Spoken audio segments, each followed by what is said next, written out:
దేవుని వెలుగు చూడకుండా ఉండునట్లుగా అనేక మంది మనోనేత్రములకు గుడ్డితనం కలుగజేశాడని అపోస్తలుడైన పౌలు కొరింథీ సంఘానికి రాశాడు. ప్రియులారా, చీకట్లో ఉన్న మనల్ని వెలుగులో నడిపించిన దేవుని మనం స్తుతించాలి. ఇంకెవరైతే చీకట్లో బ్రతుకుతున్నారో వారు వెలుగులోనికి వచ్చినట్లుగా దేవుని సువార్తను మనం వారికి ప్రకటించాలి. ఈరోజు వాగ్దానం ఏంటంటే, మనం వెలుగు సంబంధులమై ఉన్నాయి. యేసుక్రీస్తు ప్రభు మనం వెలుగులో నడిపించాడు. మనలో ఉన్న ప్రతి భయాన్ని ఆయన తొలగిస్తున్నారు.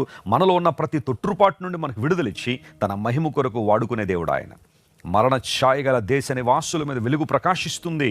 ఎస్, లెమ్మో తేజరెల్లుమో, నీకు వెలుగు వచ్చి ఉన్నదని యెషయా గ్రంథం 60వ అధ్యాయంలో రాయబడిన రీతిగా దేవుడు నిన్ను వెలిగించి తన మహిమ కొరకు వాడుకోవాలని ఆయన ఆశిస్తున్నాడు. ఇకపై నువ్వు చీకటి సంబంధివి కాదు.